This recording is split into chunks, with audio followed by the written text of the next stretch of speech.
سڵاتان لەبێت بینەرانی کورسات نیوز من هاڕۆ تۆفیقم لە ئاڵقێمشەی بەرنامەی پانۆرامە پێتان گەیشتمەوە بۆ قسە و باسکردن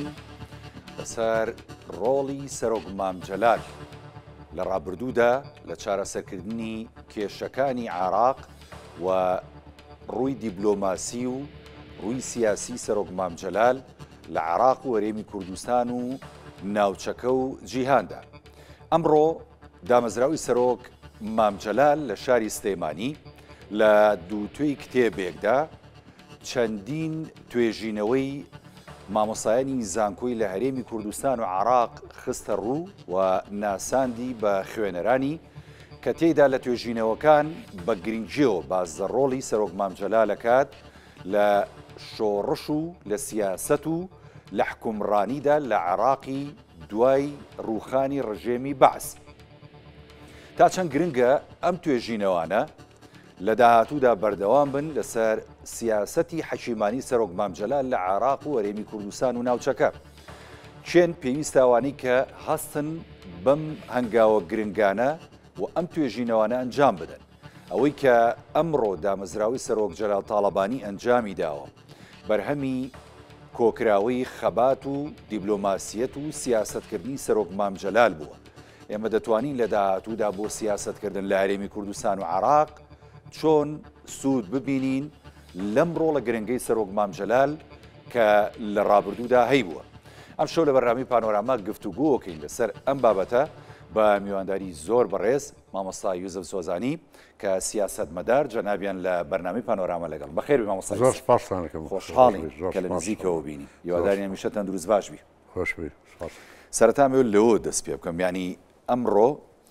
ئەم کتێبە گرنگە بڵاو کرایەوە لە زانکۆی سلێمانی و تێدا چەندین بەحس و توێژینەوەی گرنگی تێدایە لەسەر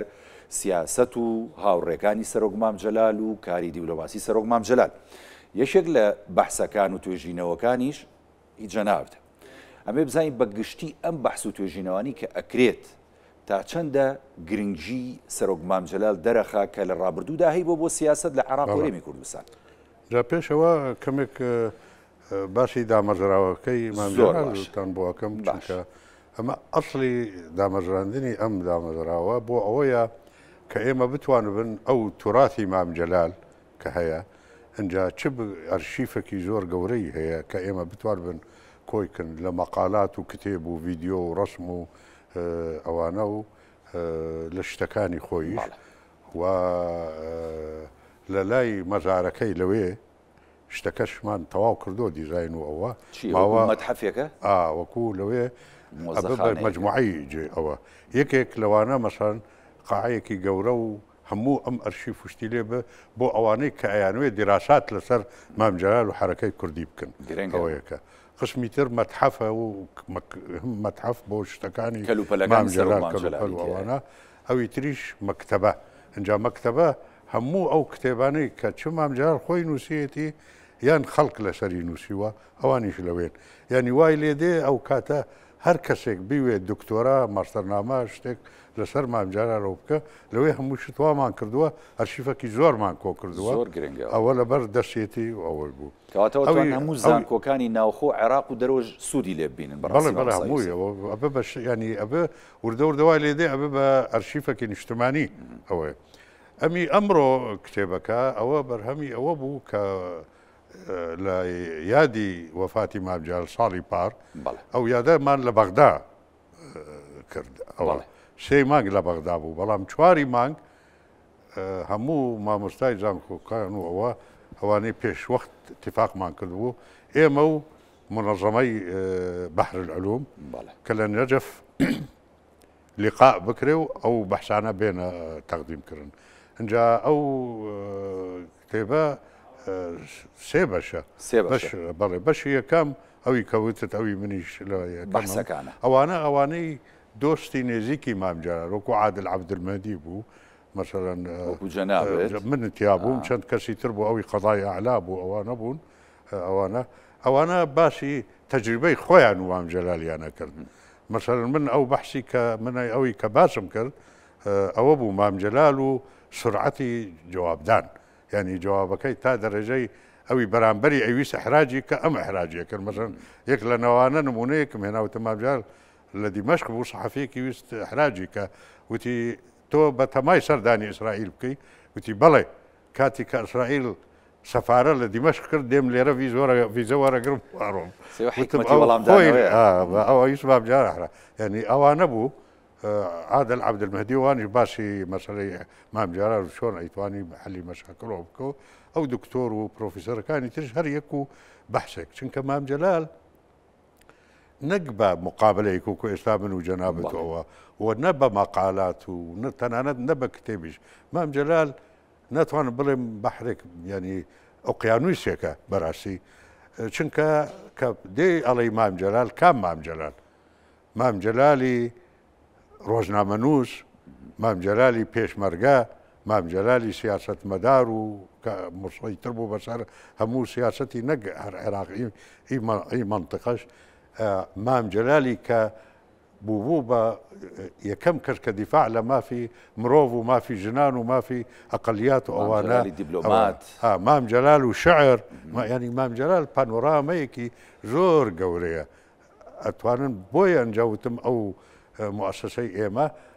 ئەمانوێ ئەو شتانە هەموو کۆکن ئەرشیفی مام جەلال فکری مام جەلال کە خەڵک دیراسەی لەسەر بکە چکە زۆر جار قسەیەکی مام جەلال هەیە تۆ ئەتوانی کتێبی لەسەر شکە ئەوەی کردیە مەسەڵەن ئێستا حتا بۆ یەک کتێکان کە مام جەلال ئەڵێ سەفین لە بن دێ و یەکتی لە بن نایە ئەوە خۆی جملەیەکە بەڵام ئەوە معنایەکی زۆر لە ناو جەماوەرە لە ناو ئەوەیە خەڵکی هەیە ئەوانەیە اینجا زۆر شتی واش من هیوادارم چکە مام جەلال بوو بەشێک لە تاریخ لە تاریخی کوردستان ئێمە بتوانن بن لەم مؤسسەیە ڕێگە خۆشکەر بن بۆ ئەو دیراساتی کە لەسەری بکرێ چکە ئێمە چی بۆ مام جەلال بکەن کەمە مام جەلال زۆر بۆ کوردی کردووە زۆر بۆ عێراقی کردووە زۆر بۆ کوردستانی گەورەی کردووە ینی باوەڕ بکە لە وەختی ئەیناسم من لە 1970ەوە ئەیناسم تا ئێستا هیچ حزبێک یان شخصیەتێک یانەوە لە کام پارچەی کوردستان بوو پێویستی بە یارمەتی مام جەلال بوو بێ چ لە ڕێی فکر چ لە ڕووی مادی چ لە ڕووی سیاست یارمەتیەوە ئەوی بوو و مام جەلال دایم بەشێک بوو لە حەل نەک بەشێک بوو لە مشکلە یعنی دروست ناکرد بۆیە بینیمان کە مام جەلال نەما منطقەی نەک عێراق هەموو منطقەکە تێک چوو یعنی تەنانەت مام جەلال کابرێکی وەکو ئەردۆگان تەسیری زۆری لەسەر بوو زمانی ئۆزال عینیشم دووسێ جار کەوتە ناو کوردی تورکیا و حکوومەت و توانی ئاگربەست و ئەوانە بکە و هەرچەند سەریشی نەگرت بەڵام گوێیان لێگرتیانی ڕاست کابرەیەک وەکو بۆشی کوڕ ئەمریکا بە نسبەت ئەوان جۆرج واشنتۆن شتێکی ینی دامەزرانەی ئەوەی ئەمریکای زۆر ماڵە گوتی تۆ جۆرج واشنتۆنی عێراقی مەسەن کابرێکی وەکو سستانی وتی تۆ سەمامی ئەمانی عێراقی لەبەرەوە مەقسەدم چییە مەقسەدم ئێمە چەند باسی مام جەلال بکەن کەمە نە ئێمە ئەوانەی کە مریدی ئەو بوون کە تەڵەبەی ئەو بوون خەڵکی تر باوەڕ بکە زۆر شخصیاتی عەرەب هەیە لە ئێمە زیاتر کە باسی مام جەلالکە بە ساعەت باسیەکە و خۆشی کەواتە ئەم مێژۆ دوور و درێژەی سەرۆک مام جەلال و ئەم هەیبەت و ئەم ینی کاریزمایی سەرۆک مام جەلال ینی ئێوە چۆنەتانەوێت لە دامەزراوی سەرۆک جەلال تاڵەبانی پێما بە جەنابش جێگیری سەرۆکی دامەزراوەی مامۆستا یوسف وایە چۆن ئەتوانن لەم دامەزراوە گرنگەیە زیاتر پەری پێ بدەن ئێوە تەنانەت ئەتانێت بەزە ئاسی عێراق وەرێمی کوردستانە ئیشبەن یاخود نەخێرۆک و جەنابە دووتە ئەتانێت موئەسەسەکەتان ینی کراوە بێ بەڕووی هەموو دنیادا و بەحسەکانیشتان دەرەوەی عێراق ئێمە ئێستا مەسەڵەن تا ئێستا مەسەلەیەک لەوانە ئەو کتێبەی دیداری تەمەن ئەوە بە کوردی هیچەوە بڵاومان کردووە کە هەبوو جارێکی تر شاپمان کرد بە عەرەبیش بڵاومان کردووە بە ئەنگلیزی بڵاومان کردووە ئێستا پاڵدەی ئەم مانگە بە تورکی بڵاوە بێ کردمانە بە تورکی ئێستا تەرجەمە ئەکرێ تقریبا جزئی یەکەم تەواو بۆ جزئی دووەمەوە بۆ فارسیش گرنگە اینجا ئێمە هەوڵەیەن کە زوربەی ئەو شتەکانی مام جەلال وا بکەن هەر چوار پارچەی کوردستان تێبگەن و بە زمانی منطقە و زمانی عالمی چکە کە تۆ کردت بە ئەنگلیزی هەموو دنیا لێ تێئەگێ ڕاوەیکە لە مستەقبل ئەگەر بۆمان کرا ئەرشیفەکەی مام جەلالیش بتوانبن ئێمە وای لێ بکەن طبعا ئەوەش لەسەر ئیمکانیاتە مێنە ئەگەر ئیمکانیاتی باشمان لە ئیمکانیاتان محدودە مامۆستا یوسف واللهی جا ئێمە چاومان لە برادرانە کە هەموو هەموو یانە خەڵک حاضرە خەڵک ئەگەر ئێمە داوا لە خەڵک بکەن خەڵک حاضرە یارمەتی بدە بەڵام ئێمە پێمان خۆش بۆ پێمان خۆشە لە کاک قوباد و کاک بافڵ و یەکتی نیشتمانی بە دەرەجە یەکەم ئەوان پشتگیری هاوکاتم باش ینی پێتان وانە ینی ئەم دامەزراوی سەرۆک جەلال تاڵەبانی بکەنە دامەزراوەیشی فکری سیاسی چکە بەڕاستی ئەمە زۆر گرنگە خۆ ینی مامۆستا یوسف وایە ئێستا ئەوی ئێمە من باسی ئەرشیف و ئەوم کرد بەڵام ئەوی کردومانە تا ئێستا بێژگەل لەگەڵ هەموو زانکۆکان تا ئێستا هەر ئەم منطقەی دوایی بەتەمان منطقەی هەولێر و دهۆک و ئەوانیش ئەوەمان متەکەری تەفاهممان هەیە لەگەڵ هەموو زانکۆیەک بەجیا شتی مشتەرەکمان هەیە مەسەن ئێستا پێم وایە 16 مانگە لەگەڵ جامعەی سلێمانی ئەوەیەکمان هەیە بۆ چۆن بەرەنگاربوونی مادەی هۆشەبەر هۆشبەر ئەوە هەیە مەسەن لەگەڵ زۆر کەسواکەن دوسێ زۆرتر وەڵە تقریبان 12 جار ئەوە دەوراتمان کرد بۆ قسمێک لە مۆزەفینی حکوومەت ئێمە هەوڵەین لە ڕێگەی بەعزە سەفارەت و ئەوە من حەوشت بۆ تەڵەبەی ئێرەپەیاکەن تا ئێستا بۆ چین خەڵکمان نردووە و تەوجێمان کردووە بەسەر ئەوکانی تر وعدمان وەرگرتووە لە مجموعەی وڵاتانی تریش ئەوە یەکەن بەڵام وەکو جەنابەت فەرمووی بە دەرەجە یەکەم ئێمە شتێکی سەقافیە ینی بەداخەوە لە بدایەتی کە ئیشمان دەستمان بە ئیش کرد خەڵکێکی زۆر بە هەڵەتێک گشت بوو وایە زانین ئێمە خێرخوازیین خەیریەوە ئێمە وا نەبوون ڕێکخراوەکەی بەحرعلوم هەیە ئێمە مەسایلی فکریە لەگەڵ جامیعات لەگەڵ موسسات ئەنجا وەکو چۆن لەگەڵ جامیعات و لەگەڵ ئەو مەنەظەمەی بەحر العلوم ئەومان کرد هەوڵەیین لەگەڵ بدایەت لە ناو عێراق و دوایی لە دەرەوەی عێراقیش لەگەڵ مەراکزی کولتوری و مەراکزی تەقافی و جامیعات بکەن ساڵی بێ ئەم ساڵ مەسەڵەن یادی مام جەلال لە کەرکووک کرایەوە پێش ئەوە لە هەولێر کردمان ئەوەی کرد بە تەمان ئێستا ئەو لیقائی کە لە نەجەف کردمان ساڵی بێ ئەگەر پێمان کرا بتوانن بن لە بەسڕە باواز ئێمە و جامیعەی بەسڕە پێکەوە بکەن یعنی لەو ڕۆوە ئێمە ئەتوانن بچن و بیر و باوەری مام جەلال و گرنگە خۆی مام جەلال چکە کە خستت زانکۆکان تەمسیلی ئەوەی کولتوری و ئەوواکەن کە تۆ شتەکانت خستە ناو زانکۆکان لەسەر ئاستێکی باڵای زانستی ئەم بابەتە ئەوروژێنی چکە ئەمە زۆر گرنگە بە حەقەت و فکری مام جەلال لە بەرامبەراتەوە بێ پەری پێ بدەی بۆ بەردەوامی هەبێ ئیدامی بێت یانی ئەوە لەسەر ئەو خەڵکە ئەمێنن کە ئەبحاس لەسەر مام جەلال بیکەن مەسەڵەن من مەسەڵەن یەکێک ئەیتوانێت مەسەڵەن دکتۆرا بکە لەسەر مام جەلال و ڕۆژنامەنووسی هەشمان بۆ بەحس زۆر کە مام جەلال لە وەختی کە جەواهری سەرۆکی نقابەی سەحەفیم بوو ئەو ئەندامی نقابەی سەحەفی عێراقە ئەنجا بێجگەلەوە مام جەلال مەسەڵەن لە زمانی خەبات لە زمانی ڕۆژنامەی کوردستان زمانی عەبدولکەریم قاسم یعنی بێجگە لە نووسینی ئەوی کە کاتی کە پارتی نەهێنی بوو کاتی کە ئیجازەیەشیان وەرگرت کە خەباتیان هەبوو کوردستانیان هەبوو دەیان مەقالاتی طبعا برادرانی تریش وەکو مامۆستا ئیبراهیم ئەحمەد و حلمی عەلی شەریف و ئەوانە نووسینیان هەبوو بەڵام ینی مام جەلال مەقالاتی زۆرە بێجگەلەوە لە ناو سەحافەی عەرەبیش ئێمە بەدوایە گەڕن مام جەلال مەسەن لە مەسر بووە ماوەیەک لە لوبنان بووە ماوەیەک لەگەڵ فەڵەستینیەکان یارمەتی فەڵەستینیەکانیدا ئەو کاتە من لە بیرمە لە ئەوی هەدەف شتی ئەینووسی ئەوی جەبهەی شعبی بوو وابژە ینی بەڵام بڵاوە ئەبێ کۆی کرد ئێمە خەریکن ئەم ئەرشیفە عەرەبی سەرۆک مام جەلالتان دەست نەکەوتەوە مامۆستا یوسف وەڵاهی ئێمە ناڵێم وردە کۆیکن هەمانە بەڵام نەک هەمووی ئەبێ ئەوەی بکەن ئێمە ئێستا خەریکی ئەرشیفی خۆمانی ناو خۆمانی ئێرە ئەوەی کن دواتر ینی ئێمە چاوەڕوان ناکەن کە ئەم تەواوکن جاو ئەوی دەستمانەکەوێ ئەیهێنن گرنگەوە مەسەن مەقالەیەک لێرە مەقالەیەک لەوێ کتێبێک لێرە کتێبێک لەوێ ئەیهێنن و وردە وردە چاپیەکەن و سایدێکیشمان هەیە بۆ هەم بە کوردی بە عەرەبی و بە ئینگلیزیە لەوێ بەعزەجار شت قسمێک لەو شتانە مامۆستا یوسف یەک بابەتیکەی گرنگ ینی بەدەر لەوەی کە سەرۆک مام جەلال لەسەر ئاستی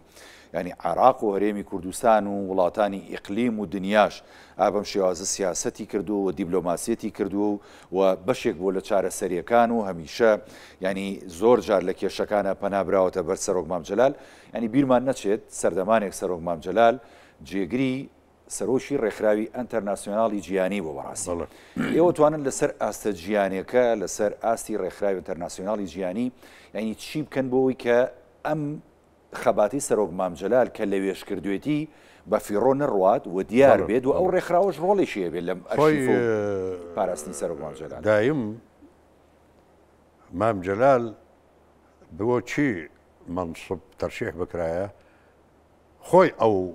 منصبە گەورەیە کرد یعنی حتا نانت کە بوو بە سەرۆک کۆمار مام جەلال سەرۆکایەتی کۆمار گەورەی کرد نەک بە سەرۆک کۆمار لەوی ناژەلیش عینیشت بوو یانە من جارێک وەڵامی کابرەیەکی عێراقیم کەمێک لە دوورە دۆر تانیە کرد ئەوت لەبەل سەرۆکی جمهوری عێراق چونکە سەرۆکی جمهوری عێراقە کردیانە بە ئەوە من وەڵاممدا ئەوتم بالعکس احترامم بۆ عێراق هەیە بەڵام بەدەیان سەرۆکی دەوڵەتی مهم هەن لەوانە وەکو ئیتالیا ئەوە بۆ نەکراون لەو منەظەمان بۆ ئەوان نەبوون بۆ ئەمیا بوو یعنی تۆ ئەتەوێ وا بکەیت کە ئەمە وەڵا بەوەیە یعنی مام جەلال خۆی بە شەخصی خۆی منصبەکە گەورەیە کرد باوەڕ بکە لە کاتی معارەزە یعنی هێشتا ئێمە معارەزە بوون و مام جەلال نە سەرۆک کۆمار بوون ئەوە بوو کە وەفدی معارەزە ویست بچێتە وڵاتێک ئەیانوت ئەگەر جەلال تاالبانیتان لەگەڵە سەرۆک کۆمارەتان بینە لەگەڵتان نەبە وەزیری دەرەوەتان بینە یان مەسەڵەن ئەوە یەکی تر ئەوە لە فەڕەنسا لە هەموو جێگا وابوو بێژگەلەوە مەسەڵەن من یەک دوو جار لە ئەو کۆنگرەی معارەزەی عێراقی وانە حاضر مەسەڵەن یەکەم کۆنگرە کە لە ڤێن نەکرا ئەنواعی شخصیاتی عێراقی لێ بوو بەڵام حکوومەتی نەمساوی حمایە و حرەس و ئەوە هەر لەبەر دەرگەی ژوورەکەی مام جەلال و لەگەلی و ئەوە ینی احتیمام بە وەکو چۆن سەرۆک کۆمار ئاوا بوو لە زمانی معارەزەوە ئەوەیە کرد و مام جەلال خەڵک هەستی پێکرد کابرەیەکی سەرۆک کۆماری سووریە بوو وەکو حافظ ئەسەد مام جەلال ئەندامی معارەزەی عێراقی بوو کە مام جەلال چوو بۆ سووریا هەینات بە دوای 3 ساعت لەگەلی دانیشت ئەویت ئینسان ئەم پیاوە ئینسان استیفادەی لێکە بە معارەزەی عێراقی ئەویت ئەم پیاوەتان هەیە ئەبێ ئێوە بەڕاستی استیفادەی لێ بکەن یعنی زۆر جار بە مام جەلال ئەویت نەسیحەتماکە ئەو کاتە سەرۆک کۆمار بوو قەیناکە سووریا چۆن بە چۆن نەبە بەڵام ڕێیجوم لەبەرەوە مام جەلال لەسەر مستەوای دنیاش ئەوەی هەبوو ئەمریکا اعتیبار بۆ ڕایەگرتەوەی کە مەخۆ بینیمان چۆنیش ئەیزانی چۆن بیکە مەسەڵەن ئەوی ئەڵێن عەرەب ئەڵێن تەناقض الأضداد ئەو مەسەڵەن لە بیرتانە کاتی کە چوو بۆ نیویۆرک لەولا لەگەڵ سەرۆکی ئەمریکا دانیشت هەر لەوەی یەکسەر چوو لای سەرۆکی ئیران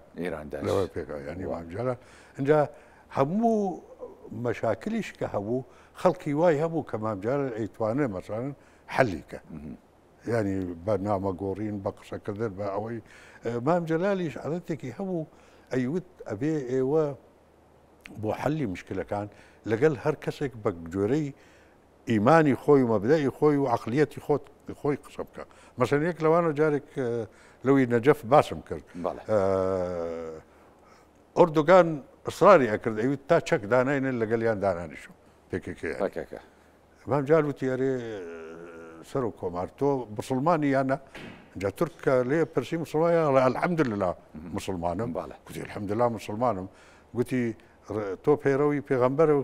ئەوە کەی ڕێگەی پێغەمبەر وتی ئەرێ وەڵڵا وتی باشە پێغەمبەر کە گیشتە بۆ مەککە بگرە شکابوون قوڕەیش و هیچ نەما بوو بە بەس بچێتە ناوی وەستا نەچوو ناو مەککە ئەوە یەکی دەرکەت بە عەرەبی ئەڵێ ئەوی بچێتە ناو کەعبە ئامنە ئەوی بچێتە ماڵی خۆی ئامنە ئەوی شەڕمان نەکە ئامنە ئەوی بچێتە ماڵی ئەبوو سوفیان ئامنە تۆ نابێت شتێک دەرکەی بڵێ چەک داینن بچنە کوێ ئەمە سەرۆکمامجلال ئەردوغانی گوتی باشە بێن حزب داینن یان لە ماڵی خۆیان دانیشن یان سژنیانەکەی یا دامیانەکەی خۆ نابێ بزانن چیان لێ ئەەکەی طبعا بە گوێرەی نازانم ئەوە وا بوویانە بەڵام کامران قەرەداغی نووسێتی ئەڵێ ئەردوغان وتی کاکە من پێغەمبەر نیم چونکە ئەوە لەوێ باس کرد چکە بەحسەکەی من لەسەر ئەو بوو مام جەلال چۆن وەڵام ئایا ئەنجا زۆر شتی هەیەوا بوو ینی مەسەرەن هەتا ئەگەر لەبیرتانە ئەوی لە تورکیا کاتی کە چوو ئومەمی متحیدە کابرەیەکی تورک و ئیستیحراجی کە ئەوی وتی سەرۆک جەنابی سەرۆک تۆ وتت کوردستان لە چێیە کاکە من کوردستانم دروست نەکردووە بڕۆ لە دەوڵەتی خۆت بپرسەکە ئەستمراری دەوڵەتی عوسمانیە ئەو کاتە لە هەموو خەریتەکان و ئەوی جغرافیای عوسمانی نووسراوە کوردستان مستەفا کەمال دامەزرێنەری ئەم ئەوەیە یەکەم پەرلەمان ژوورێک هەیە تا ئێستاش لە پەرلەمان ممکنە ناوەکەی مابە پێیانەوت ژووری نوێنەرانی کوردستان ینی جەمام جەلال ناڵێم لەگەڵ هەموو کەسێک ئەیتوای مەسەن ئەیوت تۆ ئەگەر لەگەڵ تۆ ئەتەوەی قەنەعەت بە کابرەیەکی ئیسلامی بکە بۆ مافی خۆت خۆ تۆ بێ بڵێ مارکس وایوت و لێنین وایوت کابرە گوێ لێ قەنەعەتە پێ ناکەم ئەبێ بە ئایات و بە حەدیث و بڵێ کە هەمومان بران و هەمووان و عینی شتیش کە لەگەڵ یەکی مارکسی قساکەی بە ئایات قسەی لەگەڵ مەکە بێ بە مارکس و لێنین و ئەوە بۆیە ئەو وەختی خۆی یەکێک شتێک لە دژی ئێمەی نووسی ما یەک مەقالە بوو مامجار کتێبێکی لەسەر نووسی ئەوی ئەغەدۆن و دێموقراطیۆن و حەرمان و شعبێن من الحلم ئەوانە ئەوە بوو مام جەلال و وەکو وتم مام جەلال دایم بۆ حەل لەگەڕا نەک بۆ تعقیدی مشکلەکە یعنی لە خۆیەوە پێ نەوت سستانی خۆ دەزانی لای شیعە چۆنە گوتی سەمامی ئەمانی عراق طبعا ئەم نازناوە لە خۆڕا نەهاتووە لەسەر بابەتی ینی سیاسەتکردنی سەرۆک مام جەلال بۆ هەر چوار پارچەی کوردستان یعنی حەزەکەم زانم یانی لەم توێژینەوانەی کە کراوە و لەم ینی وەسفکردن و یاخود خستنە ڕووی سیاسەتی سەرۆک مام جەلال و ینی چارەسەرەکانی سەرۆک مام جەلال هیچ شتێکراوە یاخود بە نیازنیەوە لەسەر ئەم چوار پارچەی کوردستان ئەوانەی ئەوەی کە لە نەجەف کرا ئەو عایدی ئێرە بوو ینی وەکو بڵێ عراقی بوو بەڵام ئێمە ئەوەمان لەلایە چونکە مام جەلال نەک ئێستا 56 و 57 کە لە دیمەشق بوو ئەو کاتە کابرێک ئەوەیەکی نووسیوە بە کورمانجی لاتینی بۆمان چاپ کردیش بۆمان نارد ئەوەی کرد کۆن ئەو کاتە نووسیەتی ئەو کاتە ئەم ژنی هێناوە مام جەلال چووە حەفلەکەی لە قامشلی دیارە لەوێ گوتیان ئاگاتان لە مام جەلال بە میوان مام جەلال کاکە من میوان نیم ئەنسان لە کوردستان کە زیارەتی پارچەیەکی تری کوردستانەکە وەکو ماڵێکت هەیە چوار ژووری تایە لەم ژوورە ئەنووی لەو ژوورە ئەنووی ئەمە من لێرە منیش صاحب ماڵم ینی ئەو کاتە مام جەلال فکری کوردستانی بوو بێجگەلەوە نازام ئەوی علی شەمدینتان خوێندەوە یانە مام جەلال دامەزراندنی یەکەم حزبی کوردی لە سووریا ئەو یان اعتبار بە یەک لە مؤسسەکان بە ینی ئەوان خلافیان زۆر بوو مەسەن وەکو جەگەرخوێن و ئەمان نەوعکی تر بوون حەمید دەروێش و ئۆسمان سەبرینەوە مام جەلال ئەوانی هەموو کۆی کردن بە یەک و 57 بوو ساڵی 57 ئەو حزبەکە علیان کرد نوردین زازە بوو ئەوە بوو ئەو کاک علی شەمدین بە دوو درێژی نووسیوە و بە عەربیش کراوە بە کوردیش بە هەردوو ژاراوە و تەرجەمە کراوە و بەم نێجیکانە بە کتێب ینی مام جەلال وەکو لە پێشتریش وتم هیچ پارچەیەکی کوردستان نەماوەکەوە نەک هەروە ئێمە خۆ زۆر جار لەگەڵ دەوڵەتان تێکمان داوە لەسەر ئەوەی خۆ ماوەیەک لەگەڵ ئیران تێکماندا ئێستا ئەم وەزعی کە ئێستاش ئێمەتێن لەگەڵ تورکیا ئێخۆ ئەگەر مەسەلەی کوردایەتی و دیفاع لە کوردی تورکیا نەبێ تورکیا چ مشکلێک لەگەڵ ئێمای ینی دایم وا بوو بەو هەموو دۆستایەتی کە لەگەڵ حکوومەتی سووری هەمان بوو مام جەلال و حافظ ئەسەدیشەوە بەڵام دایم ئێمە لەوێ مام جەلال ئەحزابی کوردی سووریە بینی ئەوەیە کردن کۆبوونەی لەگەڵ ئەکردن ئەوە ڕێنمایی نەکردن ینی ئەوەی نەبوو لەبەرەوە مام جەلال ئەوەی نەبوو ینی مام جەلال استراتیژیەکی هەبوو ئەوانەی کە لەگەڵ کوردی پارچەکانی ترە کرد ئەوە استراتیژ بوو کە ئێمە کوردستانی گەورە لە مستەقبل ئێستا پێمان ناکرێت بەڵام مستەقبل ئەوە ئەگەر خەوش بە ئێمە کە زوروف هاتن ئەبن بە یەک ئەوە استراتیژمانە ئەوی لەگەڵ دەوڵەتانێک کردەوە تەکتیک بوو ئەمڕۆ مەسەن من مەجبوری ئیرانم سبەینی مەجبوری سووریەم مەجبوری عێراقم مەجبور ئەوانم ئەوە تۆ ئەنجا لەوە جارێک سەحەفیەکی لێپرسی گوتی مام جەلال قسەیەک لەسەر تۆ هەیە کە تۆ زوو سیاسەتی خۆت ئەگۆڕیت پێکەنی وتی کاکە من سایقی قتار نیم سکەم بۆ دانرابە سرعەتەکەم بۆ تحدید کرابە محەتەکان دارابن مەجبوری لەبێ ئەبێ بوو وەرسمەوە من کاپتێنی پاپۆرێکی گەورەم لە ناو بەحرێکم لە ناو ئۆقیانوسێکم ئەبێ حساب بکەم ڕەشەبا قوتەکەی چەندە حساب بکەم شەپۆلەکانی بەحر چەند بەرز و چەند نزمە بن حساب بکەم نێزیکترین وشکایی لە من کوێ ئەگەر لێم قەوما هەموو ئەوانە حساب بکەم بەڵام نەتیجەکەم لەبەر چاوە کە من ئەبێ بچمە فڵان جێگە ئەی گۆڕم لەم لا ئەی گۆڕم ئەلولا بەڵام ئەنجەمام جارێنی دایم زۆر کەس تێناگێ کە تۆ استراتیجت دیار بوو تەکتیکەکە مشکلە نییە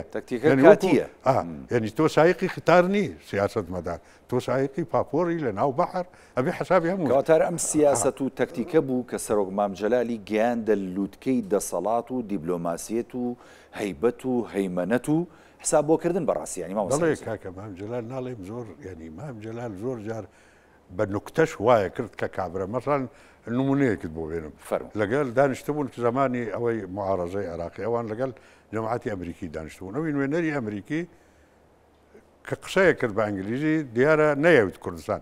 ئەویت نۆرث ئۆف عێراقیانی شمالی عێراقەوە مام جەلال و بەحر العلوم لە تەنیشتیەک دانیشتبوون دوای کە کابرا تەواو بوو مام جەلال وتی مستر فلان من ناوم جەلال تاڵەبانیە تۆ بۆ ئەڵێ ئەو پیاوەی لە تەنیشت بەحر العلوم دانیشتیە وتی مستر طالبانی من بێئەدەبی وام نەکردووە من هەر بە تۆم وتووە مستر طالبانی وتی نا تۆ ئەڵێ ئەوی لە تەنیشت بەحر العلوم وتی کاکە نەموتووە ئێ وتی تۆ ئەڵێ شەمال العێراق ناومان کوردستانە یعنی وەکو تۆ بڵێ ئەوی لە تەنیشت بەحر العلوم دانیشتووە کابرا ئەنجا تێگەیشت و کردی ئەویت کوردستان و سەیری مام جەلالیە کرد یعنی ئەیزانی چۆن شتەکان ئەوە بەبێ بە نوکتە بە ئەوە بە شتەکەی ڕاستە کرد یعنی وای کرد کە کابرای ئەمریکی بڵێ کوردستان مەسەن جارێک کابرەیەکی ئەنگلیس پێوت و دیارە وەختی خۆی باوکی زابط بوو زمانی جەیشی بەڕێدانیتەوێ بوو باوکی لەو شەڕانەی کوردستان کوژرا بوو گوتبوو ئێوە باوکی منتان کوشتووە مام جارە شتێکی شت بوو کاوێ گوتبوو هاتن لێرە لە لەندەن کوشتمان گوتی نا ئێوتی کە ئەوە هاتبوو داگیر واکە شەڕی کردووە کرد یعنی ئەوە ئەنجا چەند باشی ناڵێ مام جەلال تازە بە کتێب و بەوە ئەبێ دیراسە بکرێت دیراسە بکرێت وەکو پانۆرامە بەش ینی هەر بەشێک ئەتوانی چەند کتێبی لەسەر بنووسێت ئێوە توانن لە دامەزراوەکە ینی سوود لە کێ ببینن بۆ ئەم دیراسەکردنەوە بۆ ئەم ینی بەشکردنەی سیاست و هەروەها دیبلۆماسیەت و فکر و ینی قەراراتی سەرۆک مام جەلال کە لە ڕابردوودا داوێتی ئەتوان چی بکەن بۆ وەڵڵا ئێمە ئەوەیە کە تەشجیعی ئەو خەڵکانی کە خەریکی دیراسەتە بکە ئێمە شتەکەی خنە بەردەست خۆی چی هەڵەبژێرە دیارەمە ناتوانن مەجبوریکن بڵێ ئەم و ئەم هەر کەس وەکو چۆن ئێستا کابرا مەسەڵەن ڕاستە پرسیارەکە کە دکتۆرە ئاکیان مستەر ئەڵێ لەسەر چیەوە ئێمە ئەتوانن بازە ڕێنمایی پێ بڵێن بەڵام ئەوە لەسەر خۆی ئەمێنە کە چی هەڵەبژێرە ئێوە خۆتان چەمکەکان دیاری ناگەن ینی بۆ نمونە چەمکی سیاست چەمکی فکری چەمکی دیبلۆماسی ئەو خۆی ئەوەی بۆعدەکان دیاری بکەن یارمەتی بدەن لە مستەقبل ئەگەر بۆمان کراوتوانیمان حتا ئەگەر بۆمان بکرێ و ئیمکانیاتمان هەبە ئەتوانین ئێمە لە بەعزە جامیعات و ئەوە کورسیەک مەسەڵەن وەرگرن بە ناوی مام جەلال ئەوە کە ئەوە تایبەت بە بۆ خصوصیات ئەمی ئێستاش لەسەر دیراسەتەوە ئەگەر ئیمکانیاتمان هەبوو بەعزە تەڵەبەی کە ئیمکانیاتی نەبە ئەتوانن ئێمە یارمەتی بدەن بۆ سەر دراسە بەڵام ئەبێ حڕیەتی کاملی هەبە خۆی بزانە ئەو مەسەن ئەو اختصاصی چییە مەسەن ئەوی لەسەر ڕۆژنامەنووسی بنووسی ئەبێ ئەویش ئەوی لەسەر سیاست و مەشاکل و ئەوانە ئەبێ خۆی کابرەیەکی سیاسی بە و علومی سیاسی خوێندەبێ یان لەسەرەوانە یعنی هەر یەک لەسەر اختصاصی خۆی ئەمێنە بەڵام وەکو وتم مام جەلال بەحرێکە و استیفادەی لێەکە ئێمەش